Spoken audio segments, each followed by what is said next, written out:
Estamos aqui com o Marcelo Auler. Obrigado, prazer estar com você.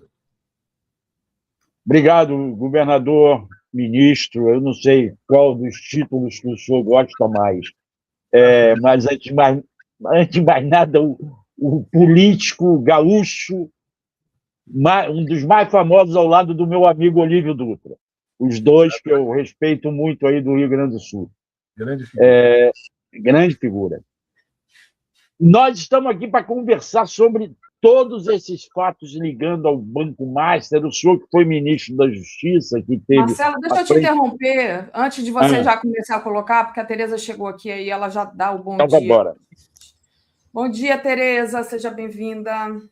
Bom dia, Daphne. Bom dia, Tarso Genro. Obrigado por estar conosco. Desculpa por já chegando atrasada. Bom dia, Marcelo. Bom dia, comunidade 247. Mas pode seguir com sua pergunta, Marcelo. Não, eu ia perguntar a ele, como ex-ministro da Justiça, como ex-ministro que coordenou a Polícia Federal, e foi uma das melhores polícias federais no tempo dele, está vendo essa confusão toda armada pela imprensa. Há uma forçada de barra contra o Supremo Tribunal Federal, ou o senhor acha mesmo que o Supremo Tribunal Federal precisa ter a orelha puxada? É evidente que é uma forçada de barra, né? Porque está se transformando para emitir, né, granadas contra o Supremo Tribunal Federal determinados hábitos, costumes históricos que tem na sociedade brasileira, no entorno da Suprema Corte, desde a sua fundação, que é a força política que tem o sistema do capital, né, para assediar o Supremo naqueles processos que lhe são importantes, naqueles processos judiciais que são importantes. O que está ocorrendo efetivamente? Está ocorrendo efetivamente é que um banco que funcionava, né, de maneira ilegal há muito tempo foi flagrado, né, pela Polícia Federal, flagrado pelo Banco Central, cometendo uma série de crimes que se originaram de uma falta de iniciativa do Banco Central na época em que ele era dirigido por um bolsonarista, né? Aí, a partir desse fato, se faz uma espécie de razia, né, investigativa, dizer que o ministro, né, mesmo reconhecendo, ele diz que o ministro não tem nada a ver, a mulher dele tem um contrato, né, o fulano de tal tem outro contrato, o presidente da República conversou com o banqueiro, né? Para quê isso? Para tirar o foco da questão principal. Qual é a questão principal? É que o presidente Lula representa hoje, em defesa da nossa soberania, uma visão estratégica de como se relacionar com o mundo globalizado. E um dos elementos que levam o presidente a esse prestígio internacional é a capacidade que as nossas instâncias de poder tiveram de combater a corrupção. Aí aparece a ideia de um código de ética. Eu não acho que isso aí seja ruim, né, que apareça essa ideia. Mas é necessário ressaltar que, na verdade, os códigos de ética são propostas, né, abstratas, enunciados abstratos, que vêm da eticidade que o Estado deve ter e que não tem força normativa. Então, eu acho que deve ter um código de ética, que, na verdade, é um código de moralidade pública, sempre chamado, né, de código de ética para dar um certo estatuto e para dirigir para determinadas instituições.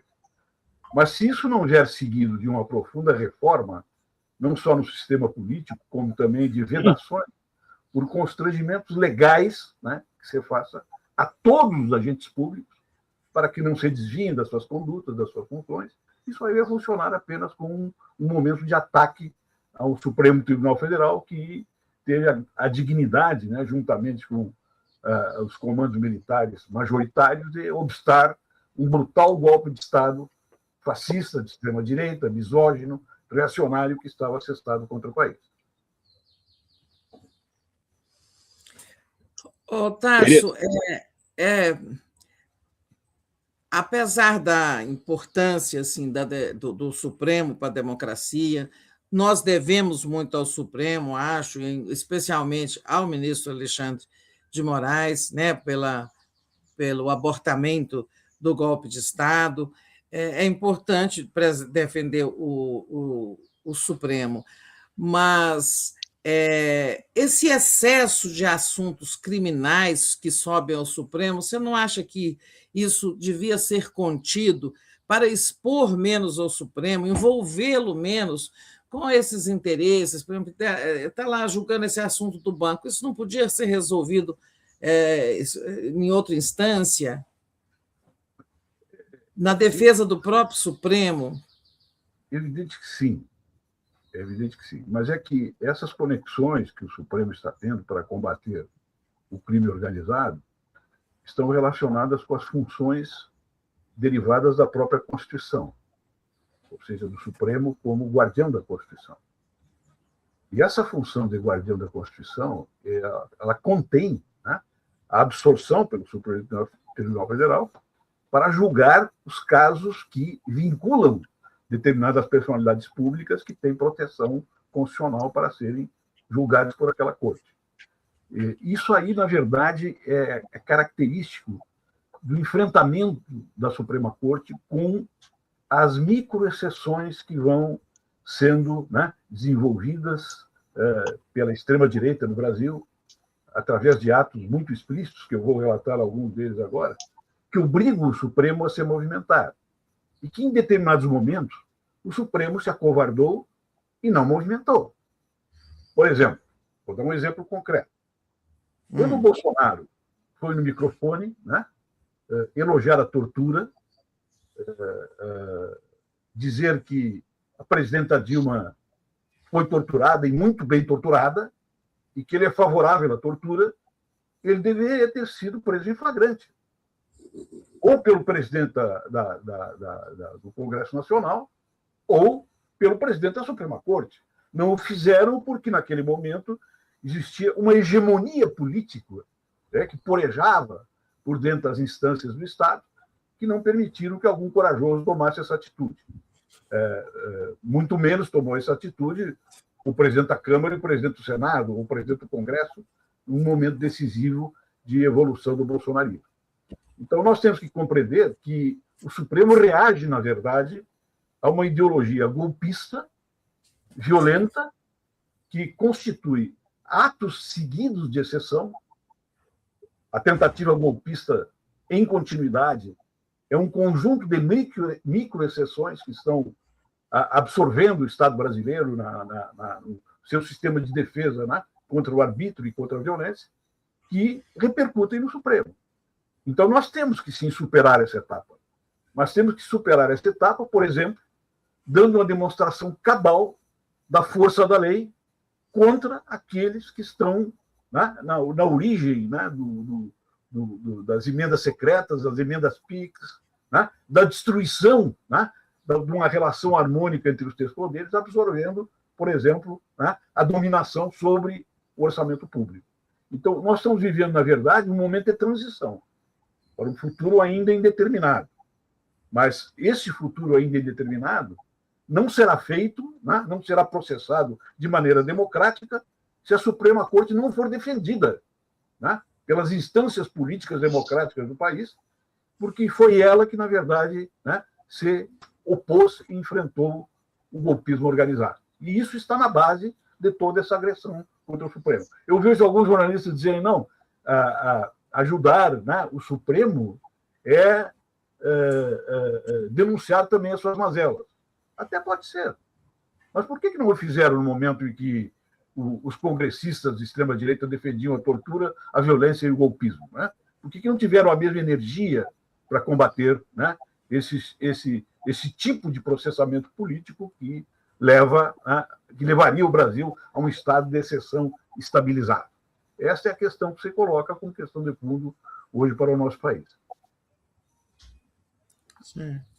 O senhor acha que a Polícia Federal vai conseguir mostrar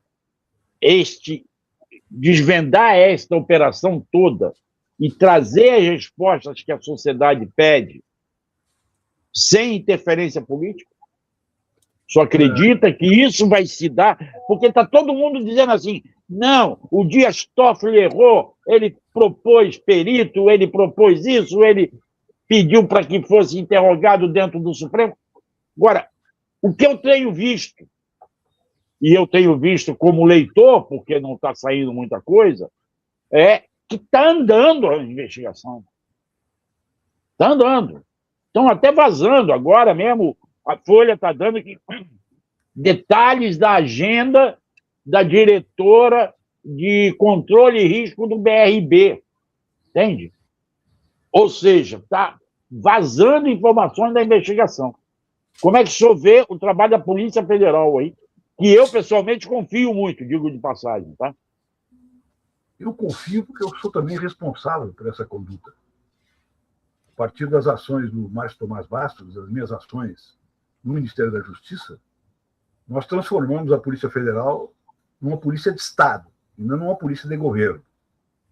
E é isso que ela tem obedecido nos processos que têm, nos inquéritos que têm sido instalados e nas movimentações que estão sendo feitas. Né? E se tem alguém de qualquer posição política que tem algum tipo de envolvimento doloso nesse processo do banco clandestino, do banco que operava para a criminalidade, tem que responder. E vai responder. Porque nós temos um sistema investigativo que não é feito somente pelo Supremo Tribunal Federal, tá? Que é feito pelo Tribunal de Contas da União, que é feito pela Procuradoria-Geral da República, que é feito, né, pelas instâncias estaduais, né, do sistema de polícia também, que trabalham de maneira coordenada nos casos mais expressivos. Então, o que nós temos que compreender é que, se algum ministro de Estado teve proveito pessoal, seja ele ministro supremo, seja ministro da República, né, sejam parlamentares, que teve algum proveito, alguma ação dolosa para aproveitar esse banco criminoso, tem que responder. Mas o que está, em essência, ocorrendo agora é um trabalho de transferência de responsabilidades. O que é essa transferência de responsabilidades? É dizer, né, que o Banco Central ele teve uma postura omissa. Não teve. O Banco Central, na sua atual direção, é quem apontou os problemas. Quem encobriu os problemas foi o ex-presidente do Banco Central, que é de extrema-direita, né, e ligado profundamente ao bolsonarismo. Esta é a essência da questão. Então, você trocar as questões singulares de cada ministro de Estado ou de cada ministro do Supremo, transformando isso no principal, é, sim, uma forma de degradar a relação do Supremo com a sociedade. Daphne, você quer trazer alguma coisa? Quero, vou trazer aqui o comentário do nosso internauta. Obrigada aqui pelo apoio, Soberano Brasil. Tarso Genro tem que voltar a ter cargo público, tem muito a contribuir, sem ele perdemos. Obrigada aqui pela colaboração, aproveito e peço like, compartilhamento da live para a gente aumentar nosso alcance. Vou deixar Marcelo fazer a pergunta dele e depois... Tereza, agora é Tereza. Tereza, desculpa, Tereza. Então, aí, Tarso, só pedindo que você venha para o governo. Aliás, ele pode dizer se vai concorrer ou não, né? Nessa eleição seria um bom candidato pelo Rio Grande do Sul. Você vai ser candidato, Tarso? Partido nacional e estadual para contribuir com a campanha política para reeleger o presidente Lula. Mas você não vai disputar nenhum cargo eletivo? Não, eu já acho que a minha função hoje tem uma outra escala de responsabilidades e simplesmente disputar um cargo público que eu já disputei e exerci praticamente todos. Todos, você já foi deputado, já foi governador, você não foi senador, né? Você podia concorrer ao Senado pelo Rio Grande do Sul, já que é tão importante a gente eleger nomes progressistas para o Senado. Ou então, Tereza, se preparar para 2030 substituir o Lula. Pode ser também. Tem isso também.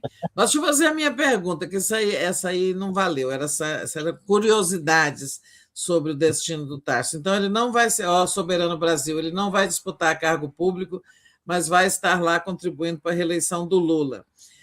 Bom, eu queria, assim, há um esforço visível, né, setores da mídia e da direita, de puxar esse escândalo do Banco Master para o colo do governo, para o colo do Lula. Em relação ao Banco Central, houve omissão, mas é a omissão do tempo do Roberto Campos Neto, né? Ontem se viu houve notícias nesse sentido, que já era do conhecimento do Banco Central as irregularidades no Banco Master no tempo do Roberto Campos Neto, mas ele lavou as mãos, né, empurrou o abacaxi para frente e veio estourar aqui na gestão do Galípolo. Mas há esse esforço aí de, sabe, tentar envolver o governo, porque o ministro Lewandowski tinha um contrato de consultoria, o governo já falou, ontem a Gleisi disse, olha, o ministro Lewandowski saiu do Supremo, tinha contratos com o setor privado, informou disso o presidente Lula quando foi convidado para ser ministro da Justiça, afastou-se desses contratos, não tem nada de irregular nisso. Quem tem que dar explicação, dizia ontem a Gleisi, quem tem que dar explicação é a oposição. Tem lá o governador Castro, que botou, sabe, tem mais de 3 bilhões de reais do Estado do Rio de Janeiro, 1 bilhão dos funcionários da administração direta, mais duas estatais do Rio, somam 3 bilhões de dinheiro de fundos de aposentadoria aplicados no Banco Master. O governador Ibanez, que sobre né, o governo dele, o banco BRB, Banco de Brasília, tentou comprar o Banco Master para salvar o Vorcar e o prejuízo do BRB já está batendo em 5 bilhões, né? Então, mas, em suma, você acha que esse escândalo vai ter consequências político-eleitorais, seja para a oposição ou seja para o lado do governo? Eu acho que todo escândalo, né, bem trabalhado, pelos interesses subalternos, né, que envolvem esse escândalo, ele tem influência no processo eleitoral. Mas eu acho que a situação política do país está tão estratificada, no sentido de que os interesses, né, partidários, políticos, os interesses dos candidatos à presidência da República estão tão expressos, estão tão claros perante a sociedade, que esse efeito vai ser residual. Vou dar um exemplo concreto. Ontem eu olhava o noticiário pela televisão, estava o Ratinho Júnior e seus companheiros de posição política, que hoje estão tentando uma terceira via, dizendo o seguinte: nós temos que, na verdade, fazer o país crescer. Nós temos que prestar atenção na China, no tipo de crescimento que tem a China. Nós temos que prestar atenção na importância que tem o comércio mundial para o Brasil, o intercâmbio internacional para o Brasil. Como se esses temas não estivessem na agenda política do país, precisamente pela direção política que o presidente Lula imprimiu ao país, né? Avocando para si, né, uma espécie de retomada das relações internacionais, que eles sempre tiveram uma visão muito, entre aspas, anticomunista, pró-americana, servil, para uma política aberta, né, que eles iriam representar, e que já está sendo feito pelo presidente Lula, que é o principal... E diz isso num momento de elevadíssimo prestígio internacional do Lula, né? Neste momento... mundiais, o presidente Lula, né? Então, eu acho que os pontos que vão influir realmente nesse processo eleitoral é, em primeiro lugar, qual é a capacidade que o PT e os seus aliados, comandados pelo presidente Lula, qual é a amplitude que vai ser dada para frente, política, nos estados. E o presidente Lula já está trabalhando nesta questão. A segunda questão é quais os efeitos da nossa resistência ao assédio imperial colonial do Trump, que colocou o Brasil, né, no espelho do mundo, como um país que não perde oportunidade de diálogo, mas, ao mesmo tempo, defende a soberania nacional.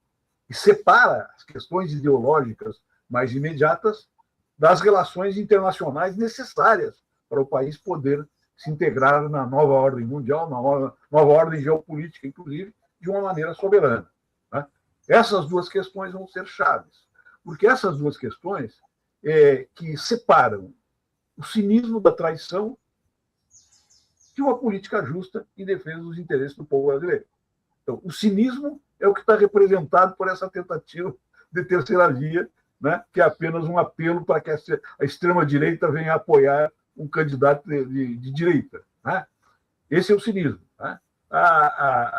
O confronto, né, ele é dado pelas relações entre os Estados, e esse confronto está sendo administrado de uma maneira correta, de uma maneira concreta, de uma maneira, né, fundada numa posição soberana do país. Então, isso vai ter efeito. Então, o que vai separar as candidaturas e que vai cooptar o voto popular, vai chamar o voto popular, é como as forças políticas vão sair desse impasse. E eu acho que quem está saindo melhor desse impasse é o Brasil, e é o presidente Lula, e é o Partido dos Trabalhadores e seus aliados. O Soberano Brasil... Diga, Marcelo. Fala o Soberano Brasil, eu venho depois. O Soberano Brasil, Tarso Genro poderia voltar também como ministro ou como assessor especial do Celso Amorim, e tem aqui como o Celso Amorim.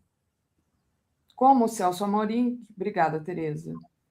E ali, Oliveira, governo Bolsonaro mudou prazo de gestão do presidente do Banco Central. Marcelo, pode fazer sua pergunta, depois eu faço. Não, eu acho que isso tudo vem num pacote grande. Então, vamos lá. Como você anunciou ainda há pouco, Daphne, hoje tem mais uma operação da Polícia Federal em torno de emenda PIX. Para vocês terem uma ideia, pelo que eu estou sabendo agora, quem autorizou, porque tem envolvido um deputado federal, tá? O deputado federal lá do Acre, que estaria sendo investigado, é o Eduardo Veloso, do União, tá? Então, por isso saiu do Supremo. Quem autorizou foi a Carmen. Ninguém sabia que a Carmen tinha inquérito com emendas PIX. Ou seja, todos os ministros, quase, já têm emendas PIX por alguma coisa. E é esse o medo da classe política. E é por isso que a classe política tenta desviar. O caso Master é jogar no colo do governo, sem que o governo, ou do Supremo, tenta bagunçar. E eu acho que o papel que a imprensa está fazendo ajuda isso tudo.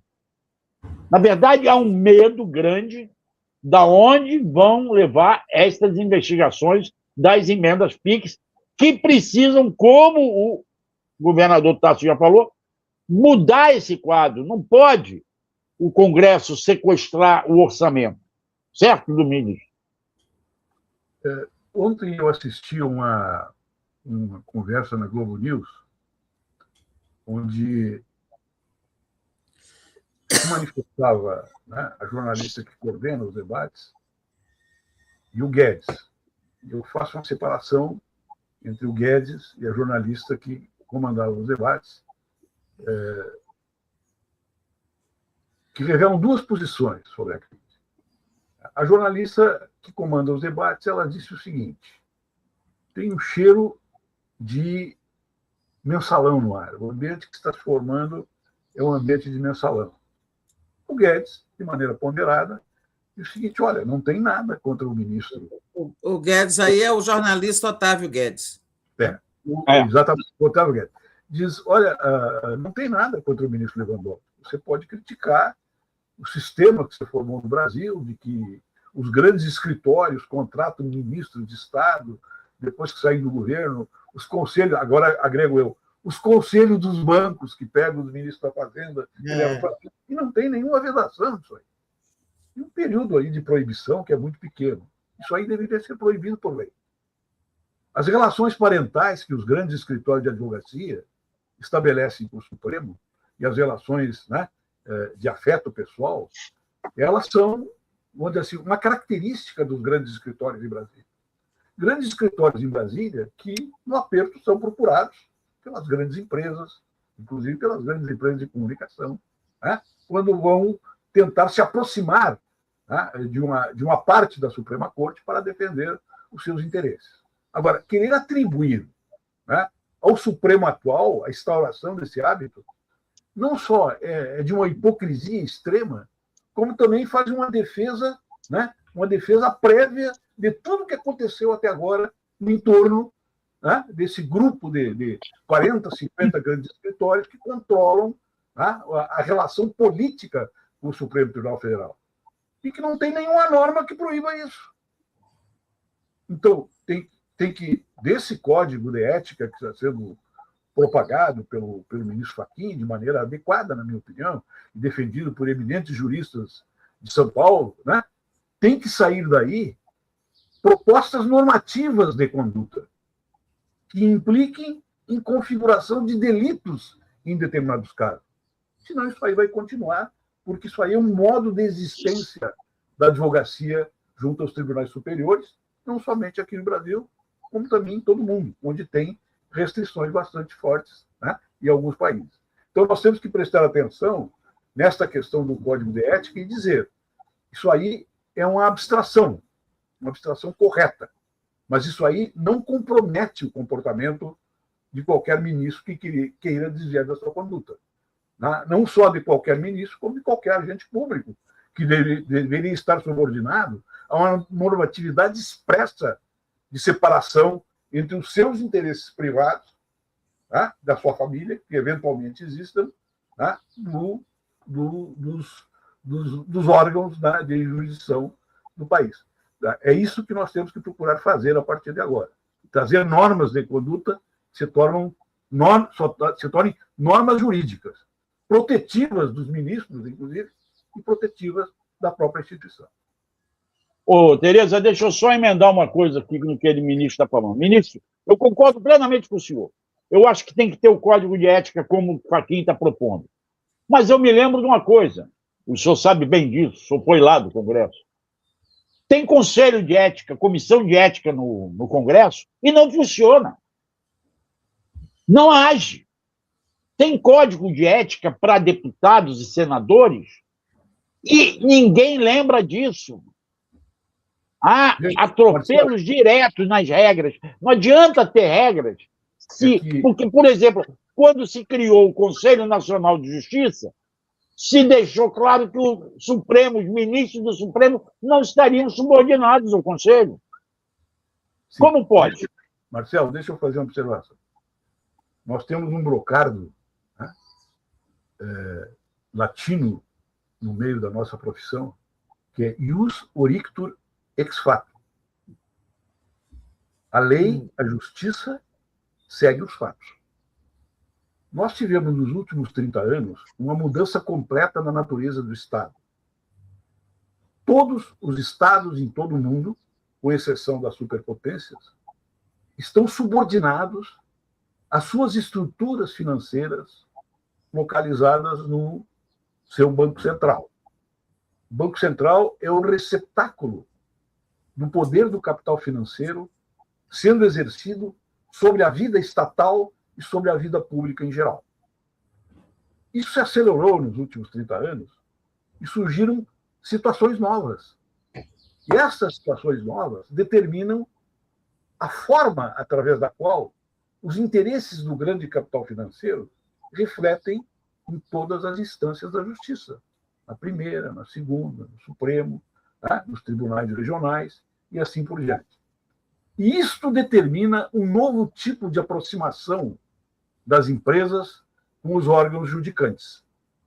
Esse novo tipo de aproximação passa pela formação de um círculo de poder dos grandes escritórios que se reportam ao Supremo através de relações que são pré-constituídas, por exemplo, né? Tem escritórios de advocacia que empregam filhos de ministros, amigos de ministros, e vão formando uma esfera privada de interesse. Isto não é ilegal. E o que nós temos que fazer é colocar isso na ilegalidade.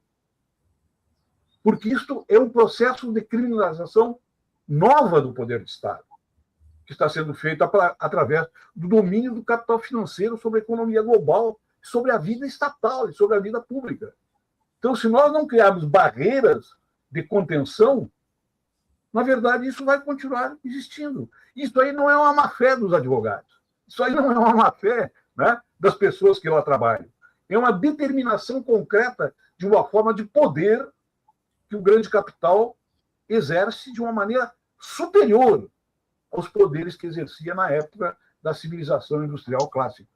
E é isso que nós temos que compreender. Por isso que eu digo, o código de de ética é uma abstração.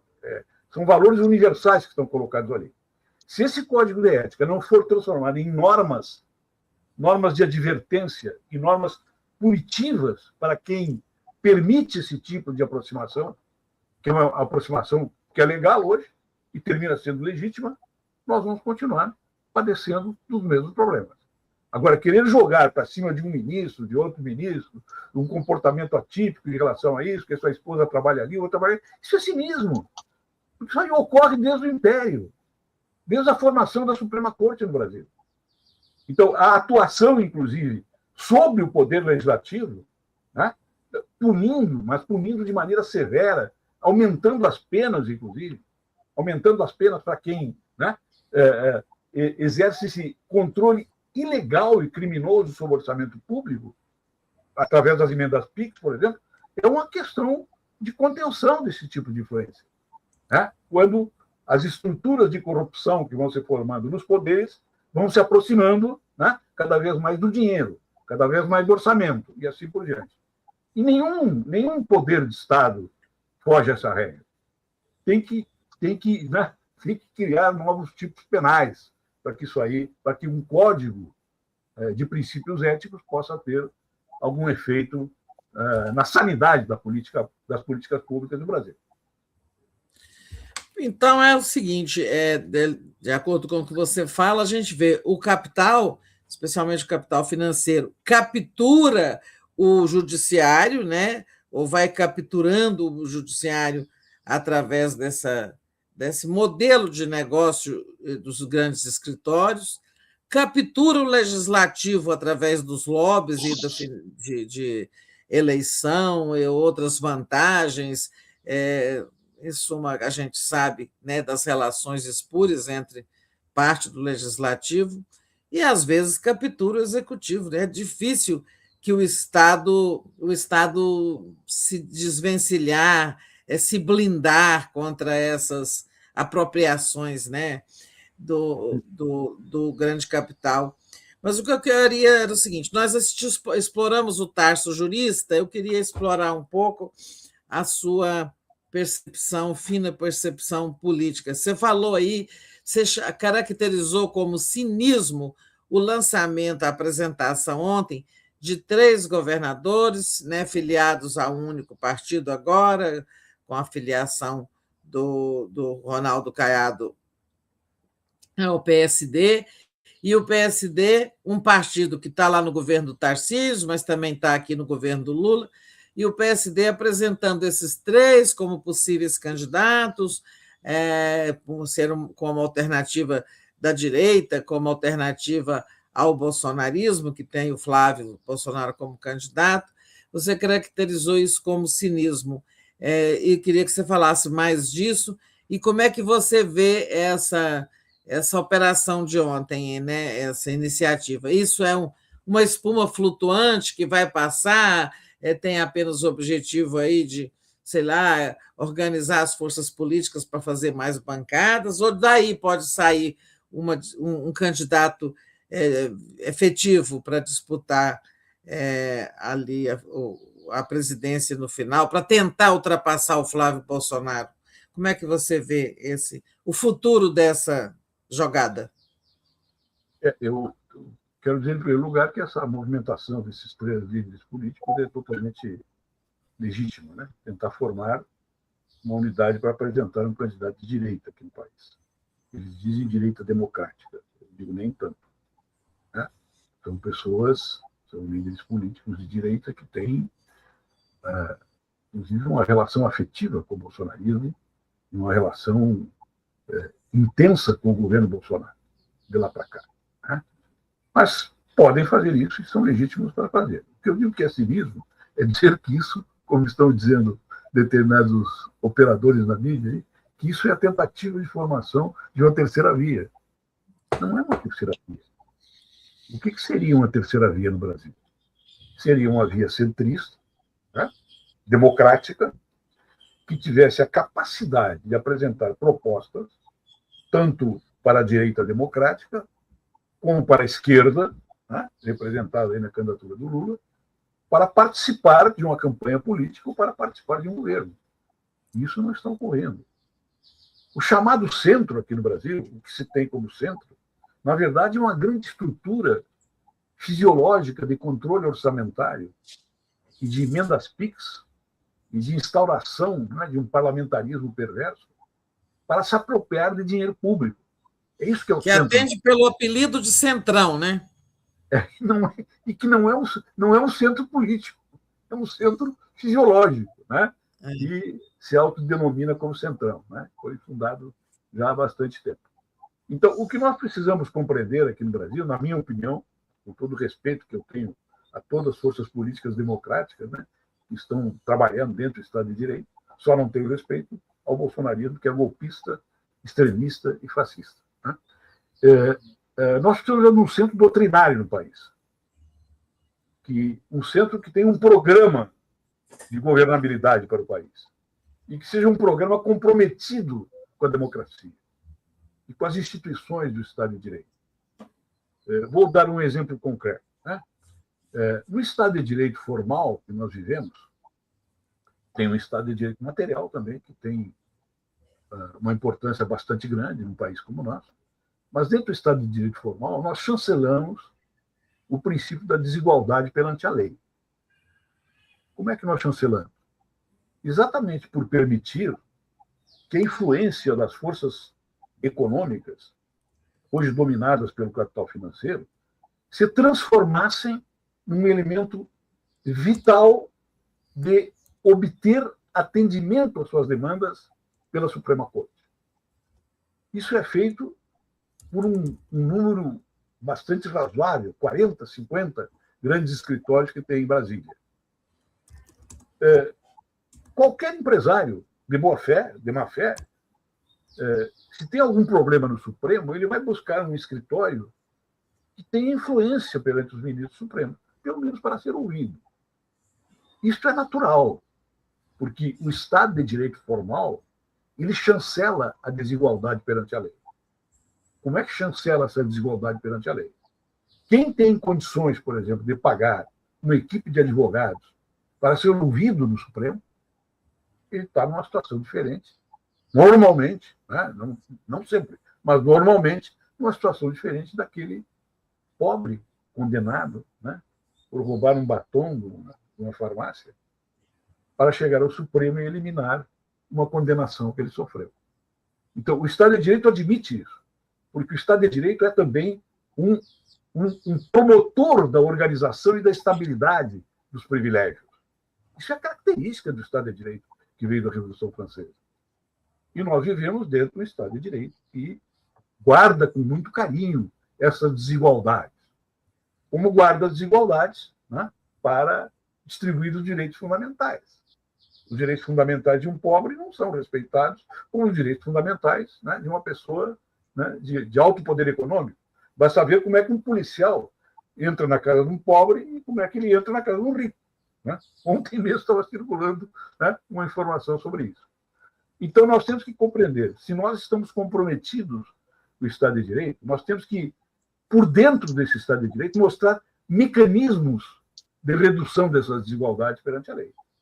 E no caso do Supremo Tribunal Federal, é sim obter, através de uma norma legal, normas que deem tipicidade para determinadas condutas que podem se tornar condutas criminosas.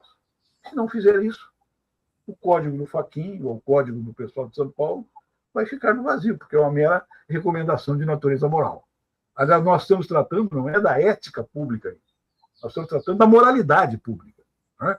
Que é como a ética abstrata ela se coloca no plano, né, no plano dos mortais, né? Como é que ela é absorvida pela sociedade.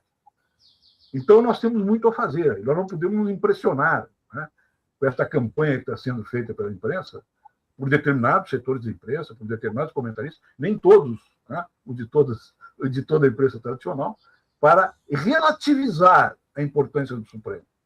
O Supremo é fundamental, o Supremo é o guardião da Constituição, e graças ao Supremo, predominantemente, que não ocorreu um golpe de Estado nesse país. E isso é um valor, né, é um valor não abstrato, mas é um valor universal concreto. para defender o Supremo como guardião da Constituição. Falando ainda aqui da situação eleitoral, hoje saiu uma pesquisa nacional, Paraná Pesquisas, onde o Flávio Bolsonaro está em empate técnico com o presidente Lula, né? Então, a pesquisa diz o seguinte, né? Lula soma 44,8% das intenções de voto, enquanto Flávio Bolsonaro registra 42,2%.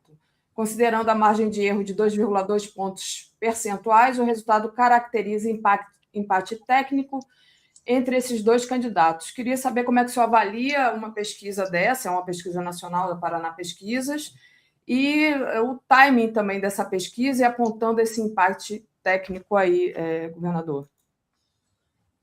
Eu acho que é uma pesquisa visivelmente manipulada, né? Visivelmente manipulada. Eu não acho que o Flávio Bolsonaro tenha todo esse percentual. E acho, inclusive, que as pesquisas de mais credibilidade estão mostrando até a possibilidade do presidente Lula ganhar no primeiro turno, né? A Paraná Pesquisas é sabidamente uma instituição de pesquisa vinculada ao bolsonarismo. Então, pode ter feito determinadas manipulações, se não foi um erro técnico, né, para favorecer o seu candidato, Flávio Bolsonaro. Mas eu queria insistir na sua percepção sobre o futuro desta articulação do PSD, sabe? Esses três aí, e dentre os três vai sair um candidato. Você acha que isso vai vingar? Vai haver mesmo essa candidatura, seja Caiado, do seu conterrâneo Eduardo Leite, ou Ratinho? Ou você acha que isso é uma chamadas flores do recesso, né? Daqui a pouco passa, cada um vai disputar o Senado e ficaremos mesmo na polarização Lula-Flávio Bolsonaro? Eu acho que eles estão fazendo a mensuração ainda desse movimento, né? O que pode dar daí não é um candidato terceira via, é um candidato de direita para cortejar a direita conservadora, com a possibilidade de termos, portanto, 3 candidatos. Agora, o que eu acredito que pode ocorrer é que, se eles demonstrarem alguma potência eleitoral, quem vai ser queimado, efetivamente, é o Flávio Bolsonaro. E representa, por assim dizer, o rastro do bolsonarismo que ele deixou, né, na funcionalidade política do Brasil. O bolsonarismo puro é o Flávio Bolsonaro. E não se sabe também como é que o governador de São Paulo, Tarcísio, vai reagir em relação a isso. É muito cedo para ter uma perspectiva. Eu acho que eles estão numa fase experimental. A única coisa que eu posso dizer com segurança é que não é uma terceira via que eles estão montando. Estão montando uma estrutura de apelo e de dissolução da extrema-direita como posição política independente, chamando-os para compor o momento, porque eu acho que eles não têm ilusão aí de conquistar as forças políticas mais ao centro, doutrinário e mais à esquerda mesmo, que fazem a base, né, da reeleição do presidente Lula. Olha, eu não sei qual é a disponibilidade do ministro Tarcísio Genro de continuar essa conversa com a gente. Nós já estamos há quase uma hora, mas, por mim, eu continuo a conversar se ele tiver disponibilidade. E eu quero trazer um novo assunto, Tereza, aproveitando a minha... sobre o tempo dele. Vamos ouvir, mas deixa eu só fazer uma última pergunta antes que ele saia. Eu queria saber o seguinte: qual é o futuro do PT? Nós vamos ter o Lula presidente pela 4ª vez, já numa idade avançada. E depois, quem vai substituir o Lula? Já há esse nome? Não está na hora do PT antigo, o PT, os fundadores do PT, como o senhor, começarem a preparar novas gerações de petistas? Da minha parte, é o que eu precisamente estou fazendo nesse momento, aqui no Rio Grande do Sul, e tanto quanto eu posso, em escala nacional. Eu acho que a figura que mais representa o futuro do PT, nas circunstâncias atuais, é claro que isso aí pode mudar, é o Fernando Haddad. Não só porque ele é historicamente um integrante do PT, como também foi historicamente quem conduziu o trânsito político e econômico e financeiro da economia brasileira, dilapidada pelo governo Bolsonaro, para uma situação de estabilidade relativa e de comportamentos positivos em todos os índices que vinculam o Brasil a uma nova posição de liderança internacional. Né? Então, eu acho que até eu fiz um Twitter esses dias, que eu acho que o Lula deveria prestar atenção, né, para manter o Haddad no governo, e não orientá-lo para ser candidato. Por que mantê-lo? Ele pode ser mantido num outro ministério, que não seja, né, o Ministério da Fazenda, que pode ser substituído. Tem outros quadros que podem cumprir essa função, e o Haddad pode ter considerado, né, esgotada o seu trabalho nesse âmbito, né, para manter ele junto ao Lula na campanha eleitoral, no governo, e preparando o Haddad para uma grande função governamental também no próximo período. Porque eu acho que o Haddad é o futuro de uma grande candidatura. Não somente ele, mas eu não vejo ao lado dele nenhuma pessoa, nenhum líder político nosso que possa ombrear com ele. Veja, eu tenho 78 anos, o Olívio está com mais de 80 anos, né? Os outros líderes do partido estão caminhando mais ou menos pela mesma idade. E a gente tem que saber ceder o seu lugar. E ceder o seu lugar não significa nós apontarmos alguém para o Lula, mas significa dizer que nós temos perspectiva com determinadas pessoas na cabeça, né, do novo governo e na cabeça de um processo eleitoral já nos anos 30. O Haddad é um cara jovem, um cara preparado, é um cara que tem a confiança do presidente Lula, tem a confiança do partido e tem uma representação política nacional e internacional extraordinária. Agora, quem sou eu para dar opiniões para o presidente Lula, né? Que é um cara de uma capacidade política extraordinária. Normalmente, quando eu divergi dele, eu estava errado. A maioria das vezes. Né? Mas, às vezes, a gente pode acertar. Né? No caso, você está divergindo porque você não faz parte desse grupo que está apelando ao Haddad, até pressionando o Haddad para sair candidato, né? Não estou. Não, efetivamente não estou. Eu acho que o Haddad, se ele acha que a sua função esgotou nesse momento e que ele não deseja ser candidato, né? Quer encaminhar a sua atividade política para outros âmbitos e para outras relações, eu acho que ele tem o direito de fazer isso. Né? A pessoa não pode estar sempre à disposição de uma postura instrumental do partido. E até porque uma candidatura em que ele fosse só por obrigação, né, ele ser candidato a governador apenas para atender a pressão do partido, também não é bom, né? Eu imagino que ser candidato a pessoa tem que estar motivada. As conversas entre o Haddad e o Lula não terminaram ainda, né? E a gente sabe que o Lula pode ter um poder de convencimento extraordinário. Uma coisa que eu garanto, conhecendo o Haddad, como eu conheço, meu amigo há mais de 30 anos, e sempre trabalhando junto, dentro e fora do partido, em várias questões políticas, várias questões doutrinárias e teóricas, é que se ele aceitar o apoio do Lula, ele vai fazer bem. Porque precisa ser convencido disso. Agora, ele ir contra a vontade, por uma mera pressão de lideranças políticas, que já tem, né, os seus interesses legítimos políticos, né, já definidos para o próximo período, eu acho que pode não dar certo, como diz a Tereza. O cara vai contra a vontade. Acho que o Lula tem um poder de convencimento que pode levá-lo. Mas aí já é mais uma conversa entre esses dois grandes líderes nacionais, né? Bom, não sei a disposição do ministro, se continuar aqui, mas eu acho que essa conversa já rendeu bastante, foi ótimo. Nossos leitores saíram ganhando muito hoje. Eu também, viu? Como é que está seu tempo, Tarso? Eu queria fazer mais um.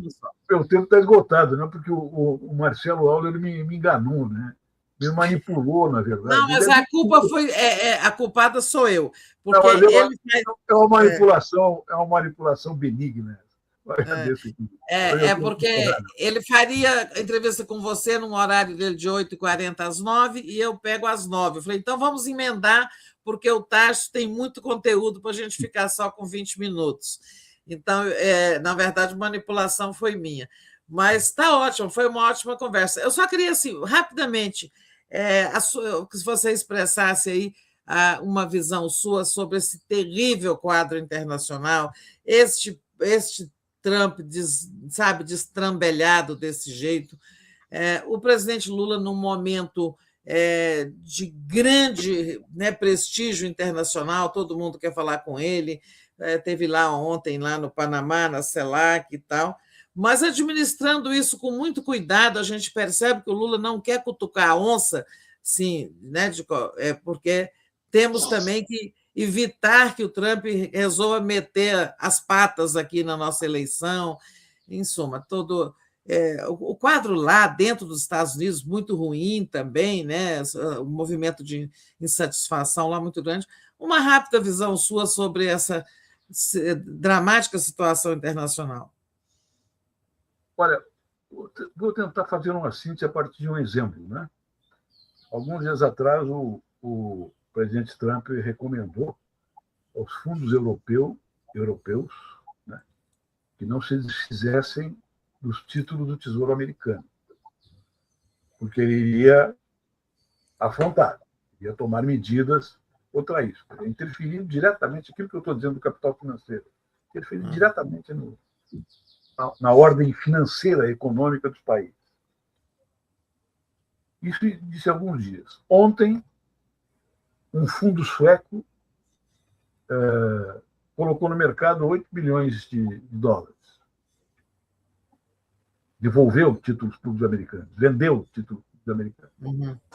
Qual é a situação que o presidente Trump está enfrentando hoje? Ele achava que a União Europeia era mais covarde do que ela era. Porque quando ele tocou nos interesses vitais de sobrevivência da economia europeia, da economia inglesa, da economia sueca, da economia francesa, eles começam a reagir. Começam a reagir porque não tem outra opção. Estão se aproximando muito do Estado chinês, do intercâmbio comercial com a China, estão, inclusive, reconsiderando as suas relações com a Rússia, né, que fechou as torneirinhas de gás que alimentavam a Alemanha, por exemplo.